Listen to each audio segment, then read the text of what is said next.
আমার মেম্বারের বড় ভাই দেলোয়ার হোসেন আমার ভাইয়ের শত্রুতা মানিকেরা আমাদের শত্রুরা লোকে মামুন ডাকাতরে ভাড়া করে তারা এইভাবে কুবাইছে। আমরা থানায় গেছি, অভিযোগ করছি, মামলা মামলা মামলা হইতেছে।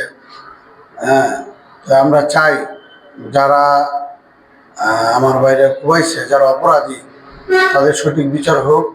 আইন যাতে পুলিশ তাদেরকে দ্রুত গ্রেপ্তার করে তাদের আইনের হাতে তুলে দেয় এবং তাদের কঠিনতম কঠিন বিচার হয়, যাতে কোনো মানুষ এইভাবে না কোপায়।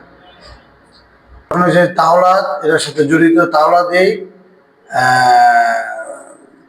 লোকজন ভাড়া করে কুবাইছে। তাওলা আরো লোক আছে, আমরা বিস্তারিত তথ্য নিতেছি, কে কে কারা কারা করাইছে। অনেক লোকের লোক জড়িত, আমরা তথ্য নেওয়ার পরে বিস্তারিত বলবো মিডিয়ায়। মামলা হয়েছে, মামলা প্রসেসিং, মামলা হয়ে গেছে। এটা দ্রুত তার বিচার আইনের মাধ্যমে, যাতে দ্রুত তাদেরকে গ্রেপ্তার করে আইনের মাধ্যমে তাদের কঠিনতম করে শাস্তি দেয়, এইভাবে যাতে মানুষ আর না কোবায়।